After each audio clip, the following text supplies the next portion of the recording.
আজকে জুলাই না হলে 24শে আগস্ট না হলে এখানে আমি দাঁড়িয়ে এই কথাগুলো বলতে পারতাম না। আর এই যে আলোকিত ব্যক্তিরা, জাতির গর্ব, একাডেমিক হিসেবে আমি বলছি, পিএইচডি ডিগ্রিদার ডক্টর মাসুদ, ডক্টর আব্দুল আজিজ আর অত্যন্ত মেধাবী ছাত্রনেতারা এখানে আয়োজন করেছে।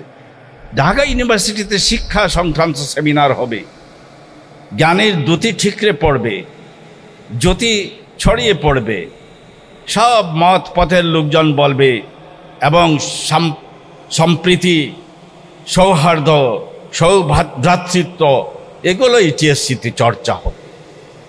ছিল না তা। এখানে যুগ যুগ ধরে চর্চা হয়েছে হিংসা, জিজ্ঞাসা।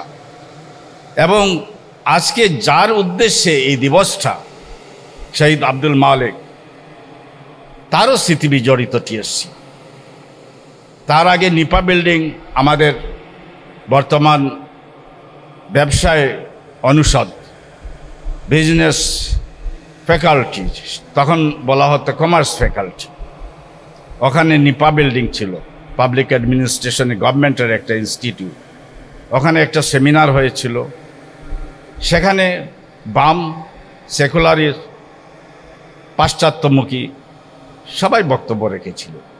কিন্তু শহীদ আব্দুল মালেক ভাই যে বক্তব্য দিয়েছিলেন, শানিত যুক্তি, মেধার ঝলকানি আর জ্ঞানগর্ভ উপস্থাপনার মাধ্যমে সেখানে উনি বিজয়ী হয়েছিল। তারপরে আয়োজন করা হয় এই জায়গায়। খুব সম্ভব এটা 12ই আগস্ট ছিল 1969 সাল। এখানে বক্তৃতা দিতে দেয়নি।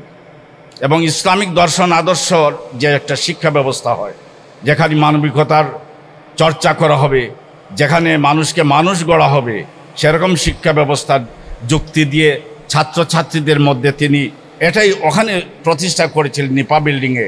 আর টিএসসিতেও সেটা উনি করবেন বলে ওনাকে বক্তব্য রাখতে দেওয়া হয়নি। এবং তার উপর চড়াও হয়। অনুষ্ঠানের মধ্যেই এখানের মধ্যে মারামারি হয় এবং সেই ফ্যাসিস্ট আচরণ করে, অনেককে আহত করে।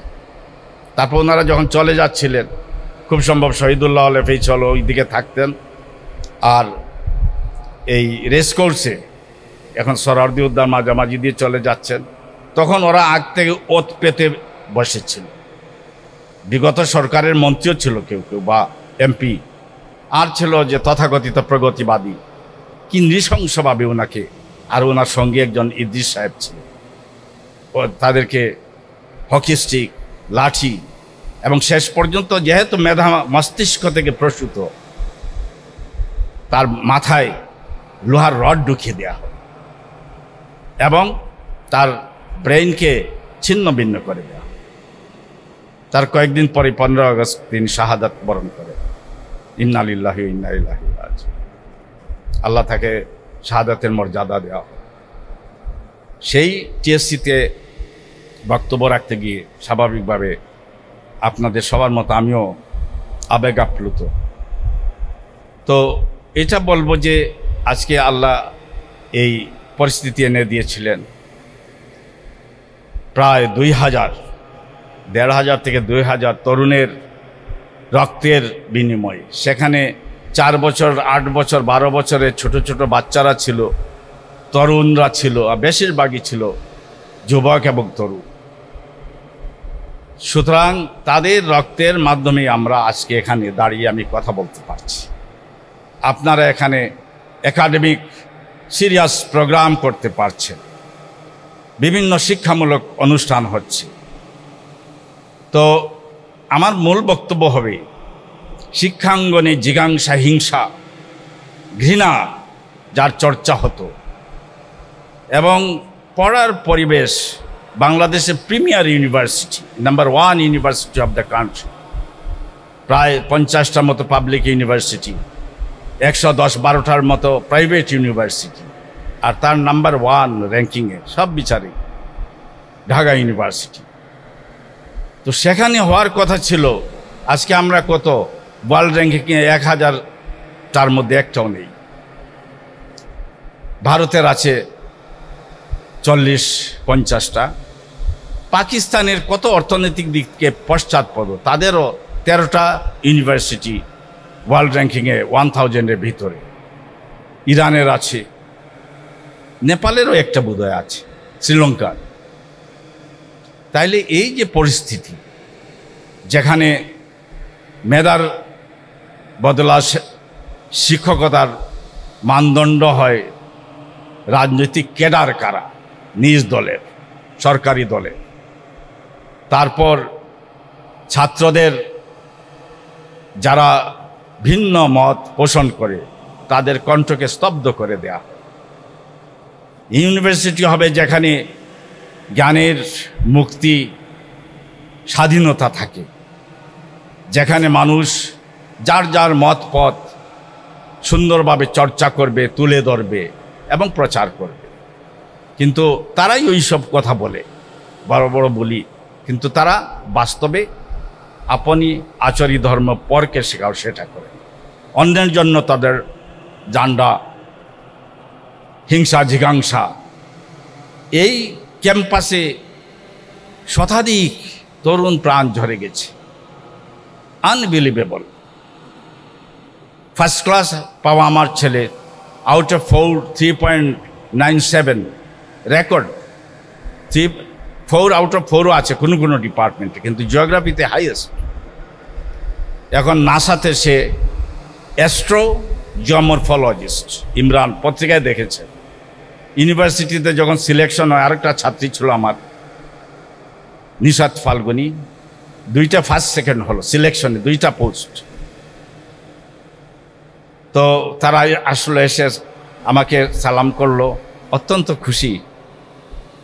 রাতেই জানতে পারলাম যে ওটা সিন্ডিকেটে রেটিফাই হয়, সিন্ডিকেটে ক্যান্সেল। কি জন্য?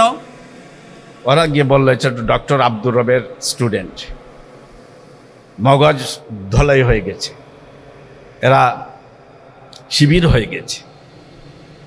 তো ছাত্র ইউনিয়ন, ছাত্রলীগ, জাসদ, বাসদ, শিবির যাই হোক না কেন, ছাত্রদল হোক, যারা মেধায় এগিয়ে থাকবে তাদেরকে নেওয়া হবে, তবেই না ইউনিভার্সিটি বিকশিত হবে, উন্নত হবে। তারা গিয়ে নাসাতে কন্ট্রিবিউট করছে, অস্ট্রেলিয়া গিয়ে কন্ট্রিবিউট করছে। বেশিরভাগ ছেলেমেয়ে যারা ইসলামী আদর্শ পোষণ করত তাদেরকে এভাবে জুলুম নিপীড়ন করে প্রত্যাখ্যাত করেছে তাদের সম্মানিত স্থানে অধিষ্ঠিত করতে। এখানে বিচারের বাণী নীরবে নিবৃতে কেঁদেছিল এতদিন। নতুন যে 24 জুলাই আগস্ট বিপ্লব হলো, সেখানে তরুণদের আকাঙ্ক্ষা ওই জঘন্য জিজ্ঞাসা, হিংসা, বিদ্বেষের ক্যাম্পাস হয়ে উঠবে জ্ঞানের চর্চা, আদর্শের চর্চা, নীতি নৈতিকতার চর্চা। আজ England, America, USA, UK, France, Germany, Japan, তারা জ্ঞান বিজ্ঞানের শীর্ষে উঠে গেছে। তাদের শিক্ষা ব্যবস্থা ইহজাগতিকতায় ভরপুর, সমৃদ্ধ। তো ইহজাগতিক দিক থেকে তারা চাঁদে স্পেসশিপ পাঠিয়েছে, মানুষ পাঠিয়েছে, মঙ্গল গ্রহে স্পেসশিপ পাঠাচ্ছে, কিন্তু নীতি নৈতিকতার শিক্ষা নেই, আদর্শের শিক্ষা নেই, মানুষকে ভালোবাসার শিক্ষা নেই। এজন্য ওইসব দেশেও ড্রাগ এডিকশন, তারপর হলো সেক্স অ্যাবিউজ, প্রমিসকিউটি, এলজিবিটি, তারপর হোমোসেক্সুয়ালিটি, এরকম জঘন্য পাশব চর্চা সেখানে অবাধ। তার ফলে their societies are on the verge of collapse, ভেঙে পড়ছে তাদের সমাজ। তারা হিরোশিমা নাগাসাকিতে এত জ্ঞানী, অনেকে বলে তাদের কথা। আমার কাছে যখন বিদেশিরা, আমরা সেমিনারে যাই, হিউম্যান রাইটস আমাদের শিখাতে আসে, তখন আমরা বলি don't forget the history of Hiroshima and Nagasaki. তখন চুপ মেরে যায়। হিরোশিমা নাগাসাকিতে যাব কেন? আফগানিস্তানে কি করেছে, ইরাকে কি মেসাকার করেছে, তারপর ইজিপ্টে ডেমোক্রেটিক্যালি ইলেক্টেড গভর্নমেন্টকে তারা টপল করিয়েছে। শিক্ষায় তো ইসরায়েল পিছনে নেই। আজ লক্ষ লক্ষ মানুষকে তারা জীবন্ত বন্দি করে, কঙ্কাল করে তারা ভুভুক্ষ অবস্থায় মারা যাচ্ছে। গাজার শিশুরা, মহিলারা, বৃদ্ধরা সেখানে বম্বিং করছে, কার্পেট বম্বিং করে মাটির সাথে মিশিয়ে দিয়েছে গাজাকে। এবং western countries France, England, Germany, USA, UK, তারা সবাই সাপোর্ট দিচ্ছে, সরকারগুলো, জনগণ না। এই জন্য যদি নৈতিক শিক্ষা থাকতো, ইসলামী শিক্ষা ব্যবস্থার যদি কিছু, বা ইসলামিক না যে যে দেশ আছে তাদের ধর্ম যদি তারা প্রচার করত এবং প্রতিষ্ঠা করত নীতি নৈতিকতা, প্রত্যেক ধর্মেই নীতি নৈতিকতা রয়েছে। হিন্দু ধর্মে যে শিক্ষা যদি মোদী সরকার বা ভারত গ্রহণ করত, তাহলে তো এরকম হিংসা জিজ্ঞাসা, গরুর গোশত খাওয়ার অপরাধে পিটিয়ে মেরে ফেলছে মুসলমানকে, গরিব বোরকা পরার অপরাধে আমাদের মুসলমান মেয়েদেরকে ধাওয়া করে কলেজের ক্যাম্পাসে। এইরকম যে অবস্থা, নারকীয় হত্যাযজ্ঞ, হিংসা জিজ্ঞাসা, এগুলো তারা তো আধুনিক ইহজাগতিক জড়বাদী শিক্ষায়, সায়েন্স টেকনোলজিতে অনেক এগিয়েছে। সেখানে তো মানবতার মুক্তি ঘটেনি, সেখানে তো ট্রু গণতন্ত্র নেই। যাদের পয়সা আছে তারা সব দেশেই বিজয়ী হচ্ছে, সরকার গঠন করছে, কালোদেরকে মার্কিন যুক্তরাষ্ট্রে পুলিশের বুটের নিচে নিষ্পৃষ্ট হতে হচ্ছে। তো এজন্য আজ থেকে 1400 বছর আগে যে আইএমএ জাহেলিয়াতে, ওই সময় মক্কা নগরীতে, মদিনাতে হাতে গোনা কয়েকজন, বলা হয় 18-19 জন পড়তে লিখতে পারতেন। আর 100 বছরের মধ্যেই পূর্বে আটলান্টিক, পশ্চিমে আটলান্টিক, আর পূর্ব দিকে ইন্ডাস সিন্ধু নদ, আর উত্তর দিকে যে সেন্ট্রাল এশিয়ান কান্ট্রিজ, দক্ষিণে ইয়ামেন, সব জায়গায় ছড়িয়ে পড়ে ইসলামের মহান বাণী। আর সে জায়গায় 100 বছরের মধ্যে মানুষের শিক্ষা সংস্কৃতি ওই ইসলামের আলোতেই উদ্ভাসিত হয়, আর মানুষ মানবতায় ভাস্বর হয়। সেখানে তারা গড়ে তোলেন ইউনিভার্সিটি। স্পেন দখল করে, তখন নাম ছিল আন্দালুসিয়া, গ্রানাডা, মালাগা, কর্ডোবা, সেভিল, সেখানে অবজারভেটরি, ইউনিভার্সিটি, কার্থেজে, তিউনিসিয়ায় বর্তমানের, বাগদাদের ইউনিভার্সিটি, ল্যাবরেটরি, লাইব্রেরি, জ্ঞান বিজ্ঞানের শীর্ষে পৌঁছে যায়। আজও তাদেরকে স্বীকার করে। এই যে অ্যালজাবরা, কেমিস্ট্রি, আলকেমি, তারপর হলো কি যে জিওগ্রাফি, আল ইদ্রিসি। তো এভাবে দেখা যাচ্ছে যে তখন জ্ঞান বিজ্ঞানেও মুসলমানরা এগিয়ে দিল। অন্ধকারাচ্ছন্ন আইএমএ জাহেলিয়াতের আরব থেকে ইসলামের দ্যুতি সারা বিশ্বকে আলোকিত করত। আর সেই আন্দালুসিয়া, স্পেনে শুধু যে মুসলমানরা পড়তো তা নয়, খ্রিস্টান, তারপর পার্শ্ববর্তী যেসব জড়বাদীরা ছিল, সুদূর চায়না থেকে, ইন্ডিয়া থেকেও তারা জ্ঞান আহরণে ওইসব মুসলিম ওয়ার্ল্ডের কান্ট্রিগুলোতে যেত। তারপরে যখন অটোমান বা ওসমানীয় সাম্রাজ্য আনাতোলিয়া ছাড়িয়ে ইস্তাম্বুলে পৌঁছে যায়, তাদের ইতিহাস, ঐতিহ্য, জ্ঞানের চর্চা আজ বিশ্ব জানছে। ওই গানগুলিকে চাপা দিয়ে রেখেছিল। আমরা এখন দেখি Dirilis Osman, কুরুলিস Osman, Dirilis Ertugrul, এইগুলো দেখাতে দেওয়া হতো। আমি বললাম, ভাই এগুলো টেলিভিশনে কি করেন না কেন? বলে এইগুলো হলে সব ছেলেরা ওই আদর্শের দিকে, ইসলামের দিকে ছুটবে, এইগুলোকে ব্ল্যাক আউট করো, চাপা দাও। তো সত্য আল্লাহ কোরআনে বলেছেন আলোক স্বরূপ, আলো উদ্ভাসিত হওয়ার জন্য ইনশাল্লাহ বাংলাদেশে সে আলোর ছোঁয়া লেগেছে, এবং সত্য ন্যায় কল্যাণের জন্য ঢাকা ইউনিভার্সিটি থেকে সেই আলো সারা বাংলাদেশকে আলোকিত করবে। আমি সেরকম একটা ঢাকা ইউনিভার্সিটি চাই, এবং 24 আগস্ট জুলাই বিপ্লবীদের আকাঙ্ক্ষাও তাই, যেখানে থাকবে না হিংসা জিজ্ঞাসা, সব ছেলেরা মিলেমিশে পড়াশোনা করবে, শিক্ষকরা সব ছাত্রছাত্রীদের জ্ঞানের ভিত্তিতেই তাদের উপযুক্ত মর্যাদা দেবে, রেজাল্ট দেবে, এবং চাকরিতে নিয়োগ দেওয়া হবে সারা বাংলাদেশে।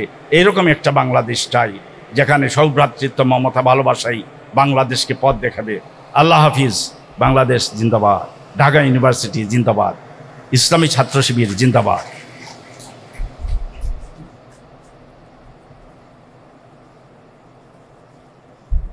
ধন্যবাদ আমাদের আজকের প্রধান আলোচককে। স্যার যেমন ক্যাম্পাসের আকাঙ্ক্ষা চাইলেন আমাদের কাছে, এবং আমরাও চাই আগামী দিনের যে ক্যাম্পাস, বিশ্ববিদ্যালয় ক্যাম্পাস, সেই